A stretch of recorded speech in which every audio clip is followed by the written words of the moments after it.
3D animation with Blender, rigging animation week 2. Want to thank all our partners in this project. We have the Canada Council for the Arts.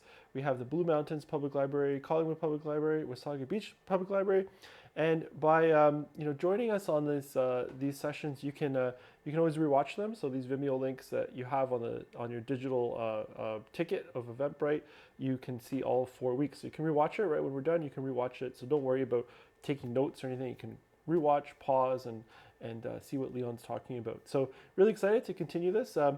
Blender again, just in case if you're still looking for it, or remember you can just download it, totally free.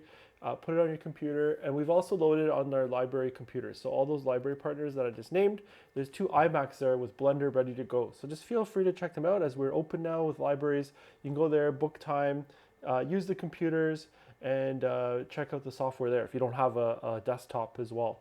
So please do check those computers out as well. So without any further ado, I'm going to hand it over to Leon. He's going to take you from here. Here we go. Leon.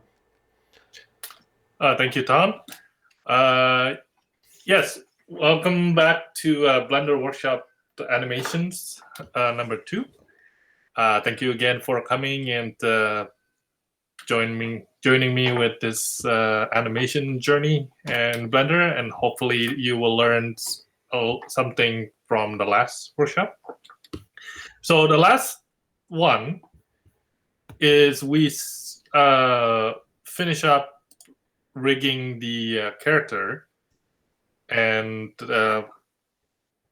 I think we kind of left it out at the weighting, the paint weight of the rigging to the mesh. So I'm not going through the whole painting, the mesh and the riggings, because it's pretty. Once you know how to do it, it's pretty straightforward. And I'm just gonna do a refresher on that, and we can continue on and learn about the user interface for the animation section.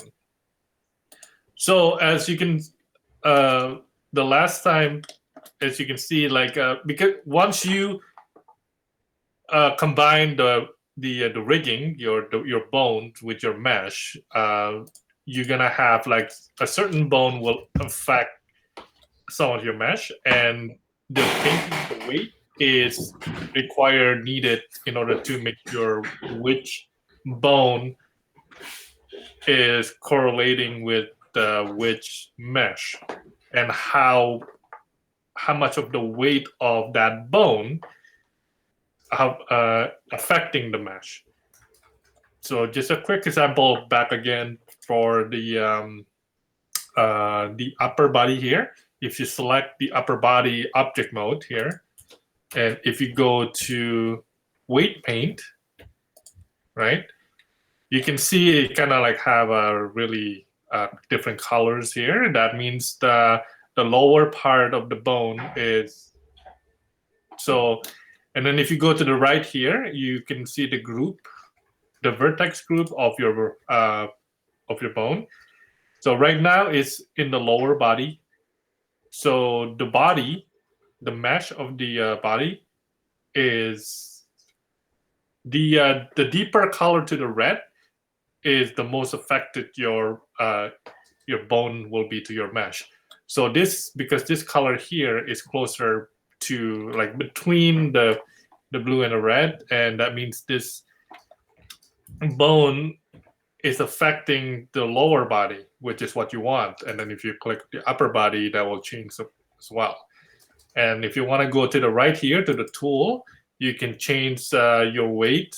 And then if you want to make sure that the upper body bone is less affected by the body will be less affected by the upper body bone, then you want to make sure the weight, it goes down, let's say you want to put 0.3 or something like that. And then you can brush it around your body to make sure that is the the weight of the bone to the mesh ratio that you want. But for our case here,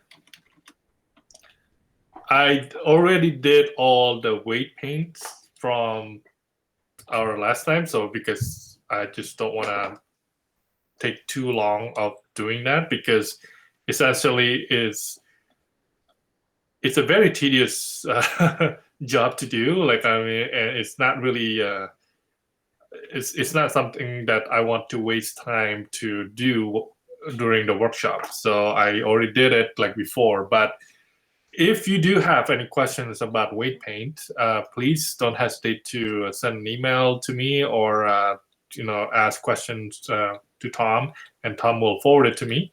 So either way, like, I'll try to my best to help you answer your questions about the weight paint. Okay, so that's that. Let's go back to object mode. Now we're going to go to start doing the actual animation. So first thing I want to do is usually I just go to the layout here on the animation. You can click on that. That will give you the animation layout. That's your camera here. And this is where your 3D viewer. And this will be your where your keyframe will be located here. This is set up in DopeSheet, which DopeSheet, I'm not sure if you're familiar, is a name for the old animators used to time your animation. So before they do any drawing or anything like that, they usually make sure, like, they write down like how long the animation is gonna take and what needs to be done and stuff like that. You can check out more about that on the internet. I'm sure there's plenty of resources for that. It's kind of like writing music. It's basically before you play any instruments, you usually write the music. That's one way of doing it. And if you click on the DopeSheet, beside the DopeSheet here, that's editor type, and you get the timeline. That's similar to DopeSheet. It's just a timeline. It's like nothing really much different to it. And then you have the graph editor. This is where you probably spend the most time after you at near the end to polish your animation. So these three things in DopeSheet, timeline, and graph editor are the three windows that I normally use to do animations. So before we start animations, we want to make sure, if you work in film, then the first thing that you want to do is to adjust your camera. So make sure your character is in the proper camera angle before you start animating. So you want to make sure that characters or that animation that you do looks good in that camera angle.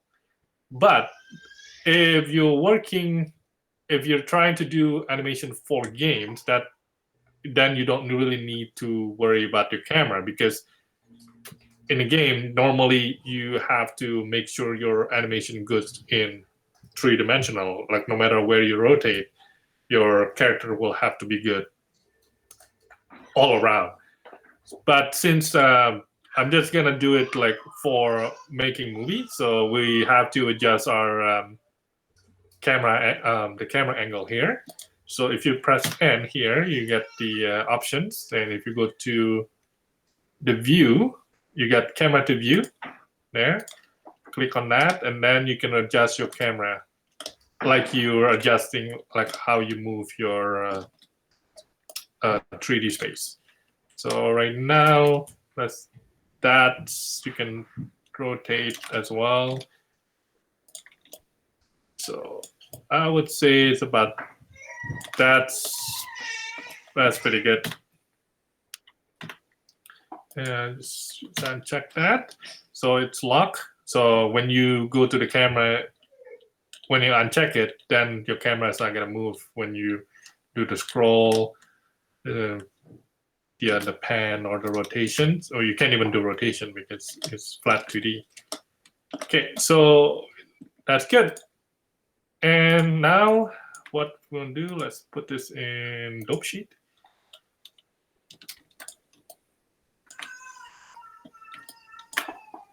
Okay, so you go to edit mode here to your bone. Now, the reason why we have all this control made earlier on, so we don't have to animate every single bone in order to move our character, right? So if we click on this one control, we can, let's go to pose mode. If we click on the control, then we can move 2 or 3 bones at the same time. And that's what we want to have. So it's less complicated less complicated for you as an animator to do anything, right? To start animating. So now with that said, before you start animating, I suggest you hide all the bone that you don't need to see, or that will be it will be less having a headache for you to see all, because if you select everything of the bone and then you put a keyframe, you're gonna have a lot of keyframe in here that you have to worry about, which you don't really need to. So I'll give you an example, okay? So if I select all,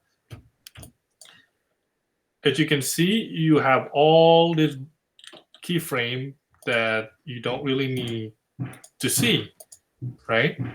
So if you hide some of the bones that it's already been affected by the control, then you don't really need to worry about moving it.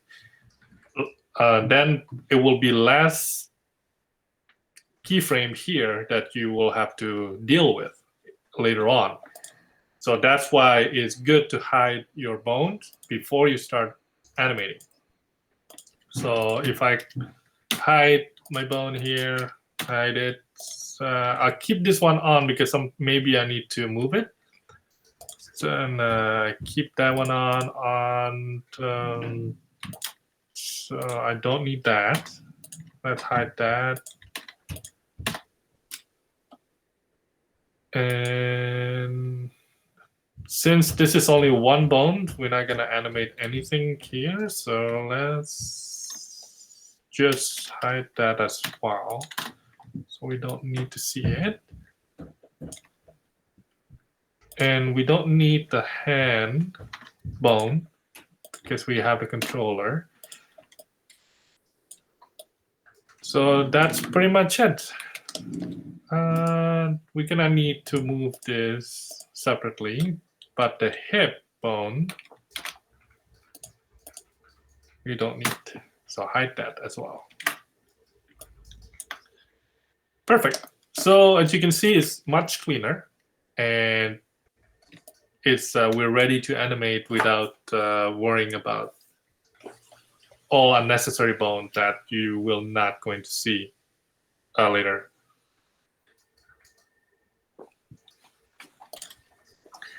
That said, let's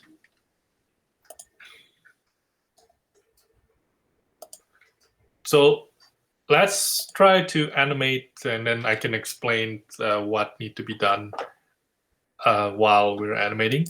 So if we go to object mode, let's go back to select your bone, and then go to pose mode here.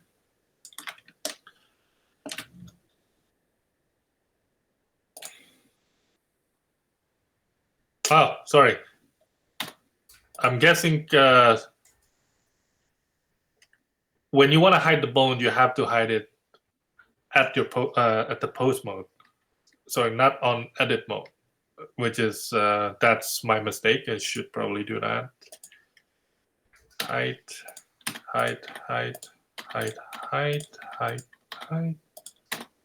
bone. height bone.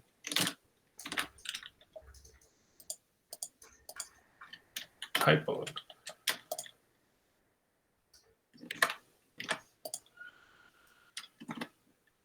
Yeah. Okay.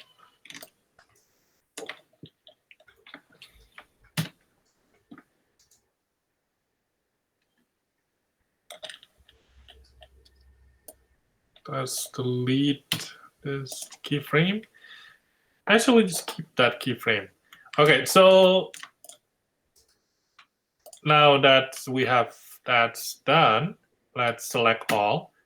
This is the way I like to animate, because I traditionally learn how to animate traditionally. So I like to do it by pose to pose animations more than straight ahead.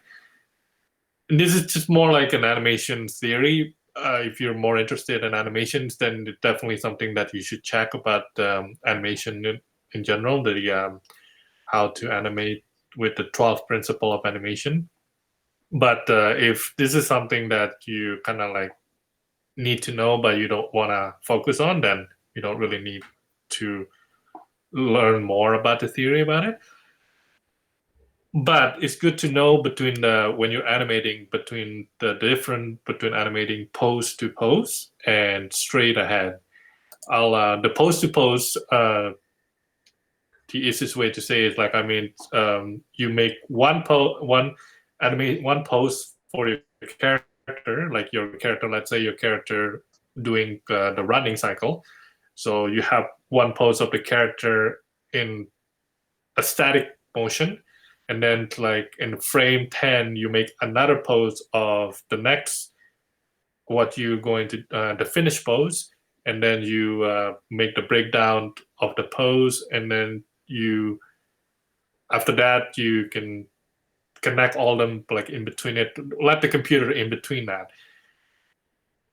If you make a straight ahead animations, then you pretty much do animation. You start animating from frame 1, frame 2, frame 3, frame 4. So it's pretty much like it says, it's straight ahead. So you go frame by frame, and you move the character as for each frame.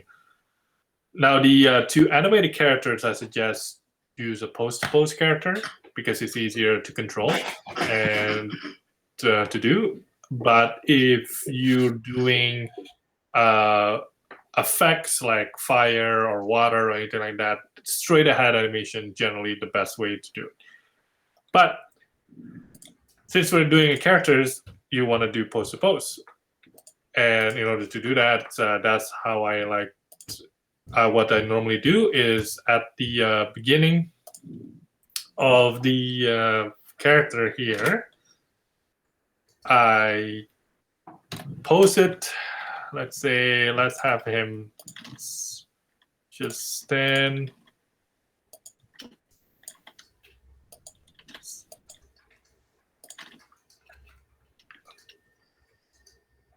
Just stand comfortably. Yeah, so you don't want that. Hide that. Hide that.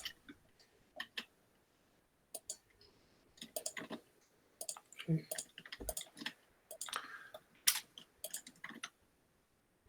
Now, as you can see like how your characters look like in this camera angle. That's why it's very important to have the camera set up before you start animating, so you know which one looks good. Because sometimes it looks good in one view, but it doesn't look at your camera angle, then you don't want that. You want to make sure that your camera angle is in the right position. Another thing that I forgot to change is to have this, you can see on the top here, is say global. But since we're gonna start manipulating the bone where it locally, then you want to change that rotation into local. So so when you rotate or you move is within the confine of the bone here, you're not rotating it within the world.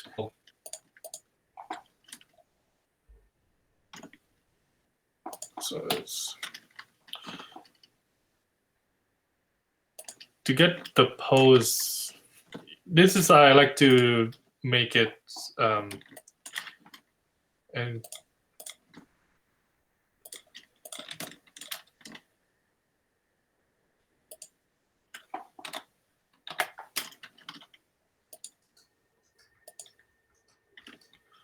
okay, so that's will be the first pose of the character.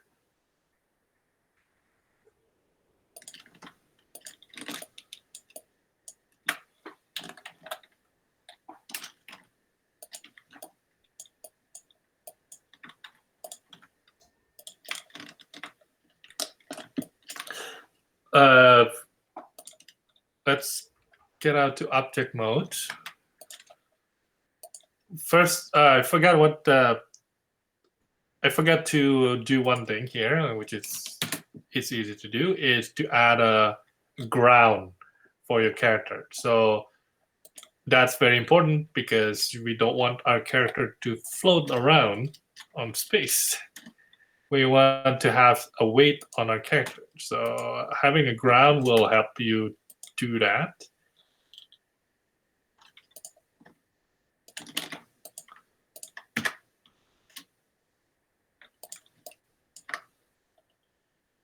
And that is the reason why we need to put a keyframe, because that's an edit mode. It's edit mode here.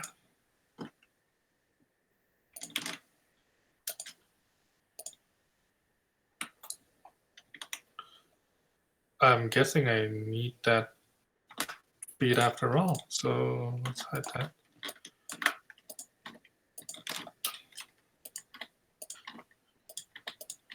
Sorry, I just realized that I need the feet to move around, so to rotate it. Okay.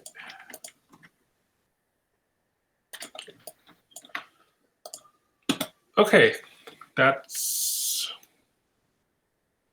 pretty good. So next thing we want to do is to select all, and then press I. Right, or you can right click, insert keyframe. So I insert keyframe in location and rotation normally for me. For the animations, depending on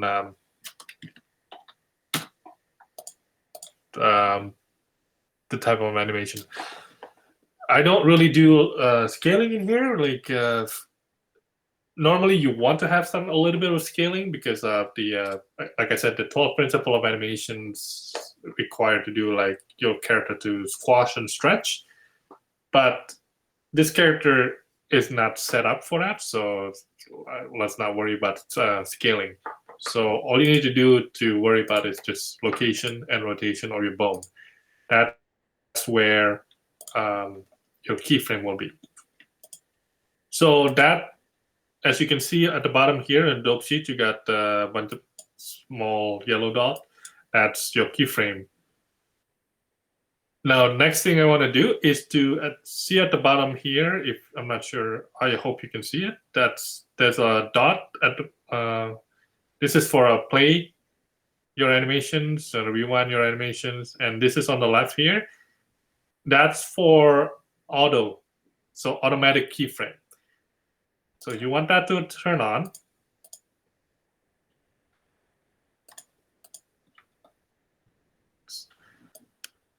That automatic keyframe is, let's say after you have the keyframe pose here, and then you go to the next frame, and then you want to move a certain bone to a different part. That's not. If you want to move your bone, you can see it's automatically key, so you don't have to press I and then location rotation.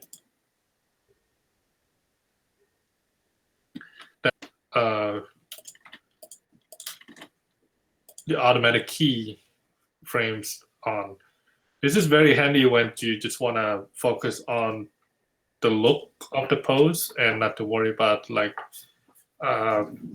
everybody's work differently. But normally I don't use at the very beginning of when I'm animating, I don't turn on the automatic keyframe because I'm just putting a block of poses before I go to details of animation. So sorry.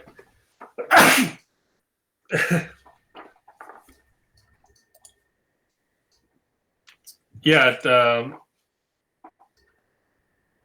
Okay, I lost my chain of thought there a little bit. Yeah, so I don't really want to have the automatic keyframe is very good if you want to start detail posing of your character, and so you don't have to worry about it's how do I explain this? This is a personal preference too, right? So it's not something that you should put it as a guide. I mean, as a Bible, it's just as a basic guide for animating. Everybody has a different way of animating, and for me, having automatic keyframe at the very beginning of your trying to pose your character is not very helpful. Hence why I never have it turn on. But it's good to know where it is, the button, in order for you to start using it in the future. So let's delete that. Turn off automatic keyframe. So now I have first frame. Okay, so I guess I should probably tell you this is at on the bottom left here, at the bottom right here, you got the start and end. That means you will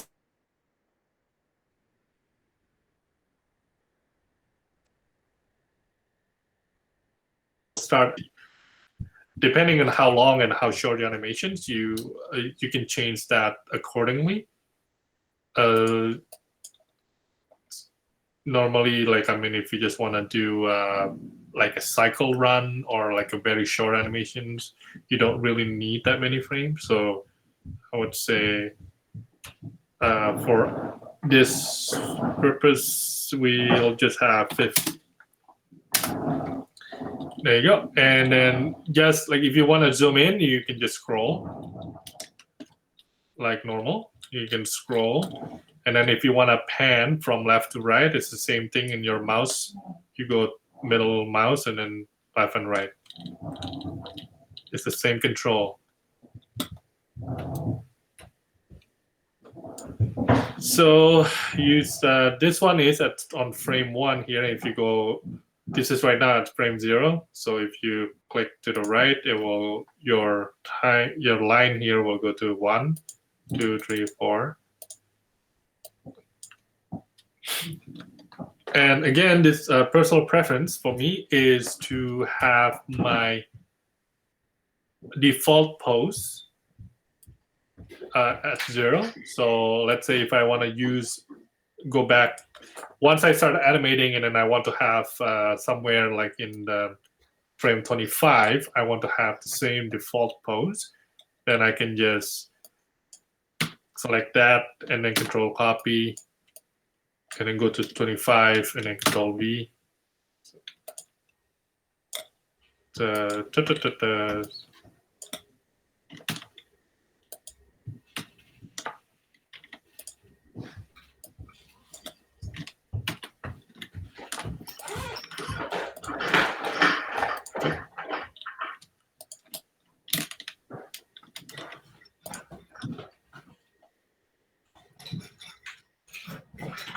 Or you can just drag it. The same thing. Okay.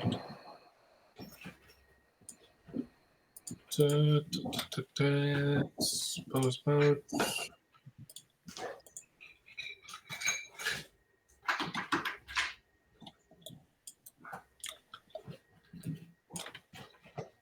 So let's start at frame 1. Down. Select A. Rotations, the same thing. And now we are going to move to, let's say, we're gonna have the character wave for this. So let's have frame 1 rest pose, and say it takes about 15.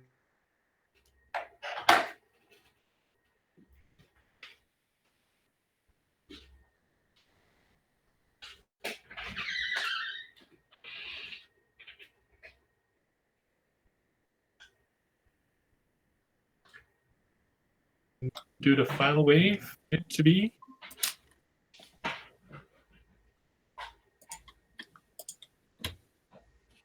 And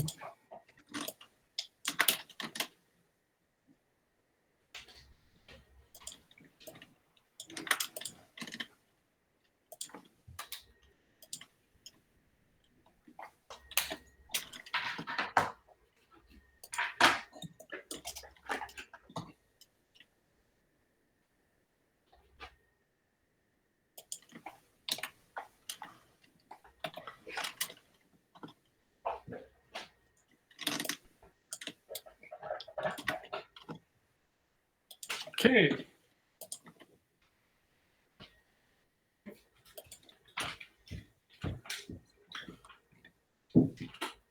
And let's move the hip a little bit more this way.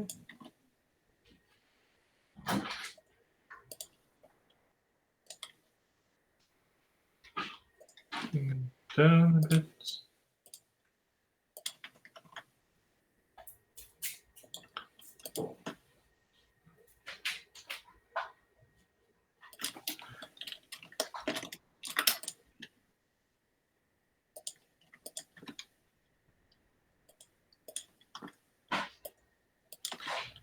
Perfect. So, okay, and select all. Location, rotations. As you can see, I'm going to change this into timeline.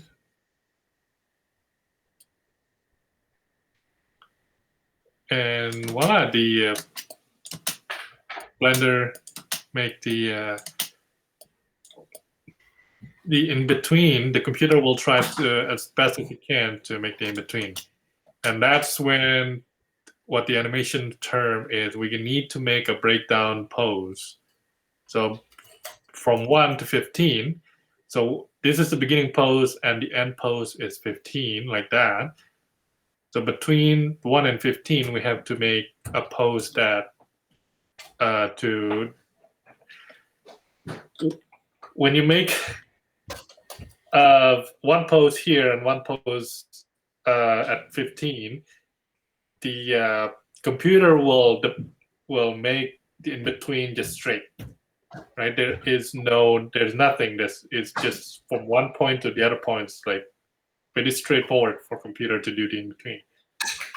But human movement is not always straight like a robot like that. Even a robot, when you're moving, it's not straight line like that. So that's why the breakdown pose, to have the pose to help the computer in between better, between the beginning pose and your end pose. So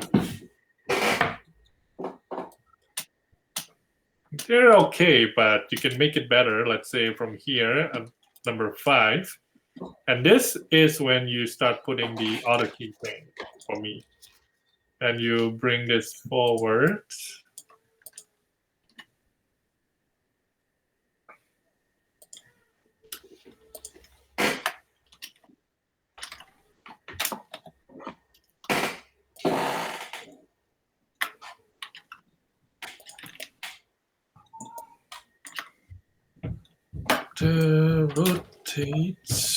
Rotate X. Rotate.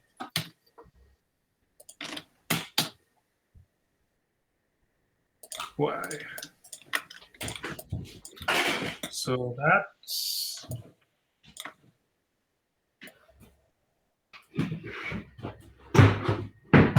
and have over here take y.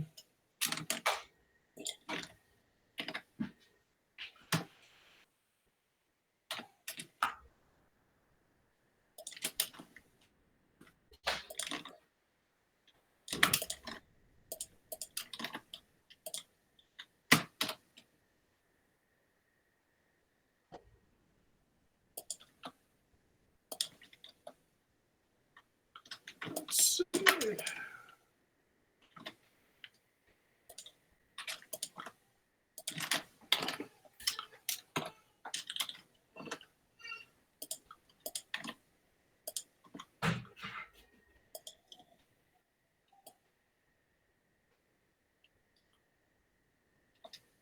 There you go. That's a much better animation compared to if the computer just go from from point A to point B in a linear forward. And because of this small breakdown between the two keyframe, that will make a better wave. So let's say have him saddle much more.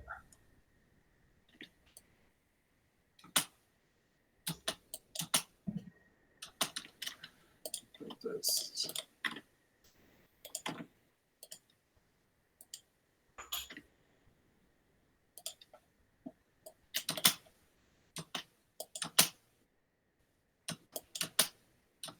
All right, so that's not bad.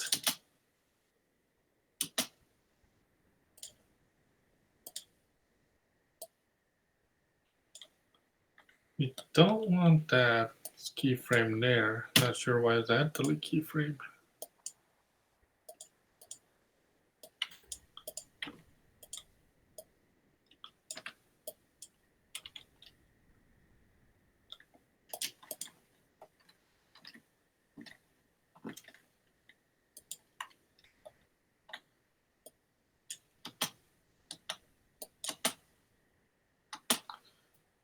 Okay. I would say that's okay for a good a wave there.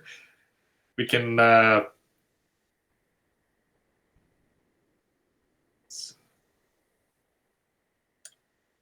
let's do a actual wave. So let's move this. And if you select the keyframe, if you want to move the keyframe from like let's say from frame 25 to 20, so you select the frame and then press G, same thing, and then you can bring the frame to anywhere you want. So like frame 20, frame 25, we're gonna have him back again, that, in the frame 30, the control copy.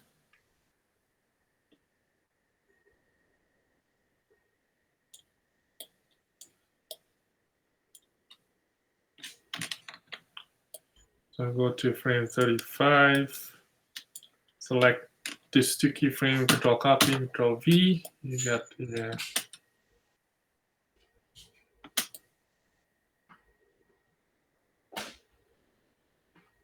let's see. This one will go to 45.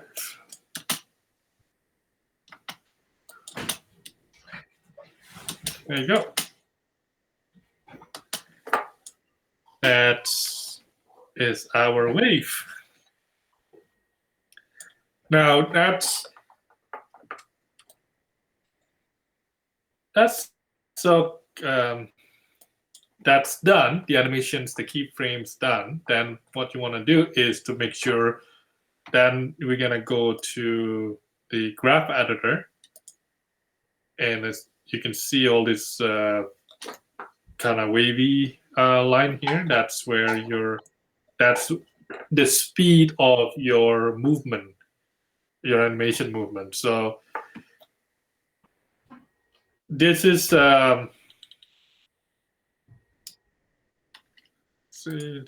this is the handle here. So let's just make an example of this. Okay, this is arm control, and this is, let's close. Okay, everything else. So this is let's focus on this Y location here. Okay, so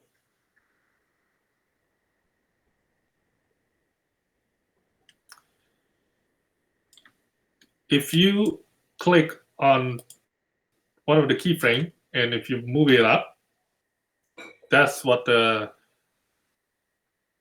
Y location is, right? So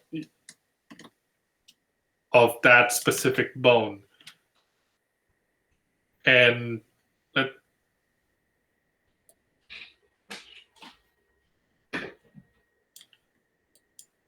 see, in animation principle, that's what they call it, like the ease in and ease out. So essentially the speed of your movement, like you don't want to have, again, the computer will in between your character frame by frame in a very even pace. So from if you go from here, so it's sort of like, let's say it's moving like 1 centimeter of, if you make the animation is, the hand is moving, let's say there's 15 centimeter, and then in between it go for like for 1 centimeter each. So like from 1 to 2 centimeter, to 3 centimeter, 4 centimeter. It's a very even flow from the computer when they're doing the in between. Now the ease in and ease out is to make a very believable animation. Is to, you gotta have a little bit of a ease in and ease out. So instead of like you want to go from 1 to 3, you want to go from, you started really slow. That means like you want to go to 1, and then 1.5, and 2 centimeter, and 2.5, and then 3 centimeter, and then 4 centimeter, and then it's go fast, and then it goes really slow again. That's what the handle is for. This is like right now it's just going that really, it has a little bit ease in and ease out, but sometimes I want to have, so from here to here, from first pose to second pose here, let's say I want to have this much slower. So I can take the much slower at the beginning and then faster at the end. So you want to drag this handle here at the beginning and then drag it further away. So it started really slow and then it go fast. And then we can drag this one as well. And then we can slow out here.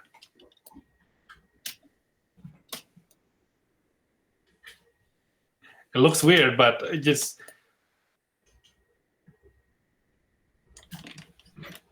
looks weird, but the idea is to have a flow of your animation. It's not just like a very even flow.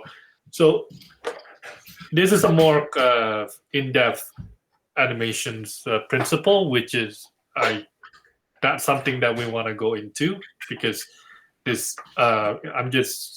this workshop is for you to learn how to animate in Blender, not to learn how to animate. So maybe some days, like if there's enough interest, if any of you want to learn more about animations, then we can certainly do that. But we're not focusing on that. But if you're interested in like the ease in and ease out, definitely look it up on Google, and there will be better explanations of that, and it will definitely help your animation look much better, because you don't, if you want to punch, you don't want to go like even punch like that, right? So what you want to do is you want to go from here slow and then fast, right? So that is the ease in and ease out of a certain movement in human body, and that's something that's long explanation short is this is what it need to be done is in here. And as you learn how to animate, you will spend more time here to do to to make sure this is like a proper timing for your character. And so, but in this case here, we don't really need to worry about it too much, because the breakdown seems to be doing the proper animation that we needed. And it's definitely something that it's enough for basic animations that you needed. All right. Let's see. So what else? That's the graph editor. And so let's just see.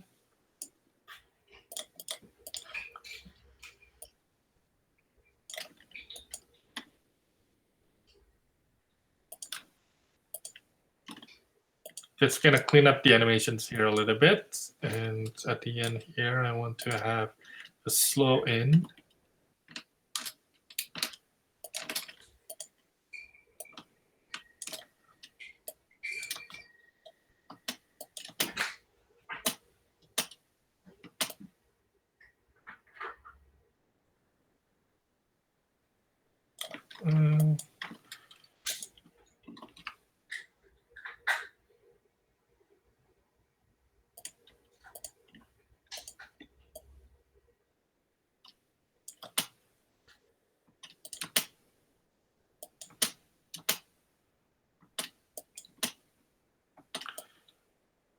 Okay, so that's one way of animating.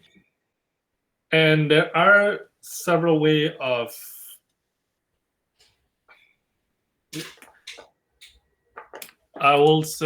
if you select all this, and then if you right click interpolation mode, there is 3 different interpolations for your graph editor. So right now we are in Bezier. That's where that will be your final animation, usually in a Bezier mode. And then the linear is just like a computer linear. It's just nothing. There's no ease in and there's no ease out, and that's it's just one way of doing it. It's just like kind of, as you can see, it changes. Nothing. Then if you go to constant, it will be moving like that. It's just kind of like choppy. It's just to help. Different people has a different way of looking at how the movements work at the very beginning before they do the final look. But most animations will be in Bezier. Most final animations will be in Bezier mode. But there are an exception, which is I forget what it's called. I think the movie called Spider-Verse. I forgot what it's like. It's the latest Spider-Man movies from the Spider-Man animation movie from Sony. Into the Spider-Verse, I think. But if you look into that animation, you can see that the movement is not as smooth. That's because they're using a little bit of it's a stylistic animation that they use. They're using this interpolation here, which is the constant. They use the combination between constant and Bezier, which is give you that feeling of a 2D animations in the old days, like every 2 frame. But that style of animations, depending on what you like to do, and that's something that you definitely could do. You don't necessarily has to be in Bezier mode.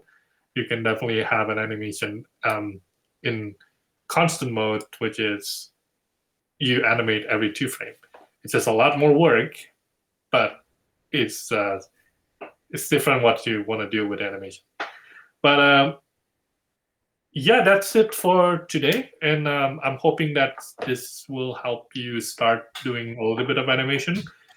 Next week, we're going to try to bring the character here into um, the background that we created from our last workshop. So we're going to have the character interacting and do some animation interacting with the background.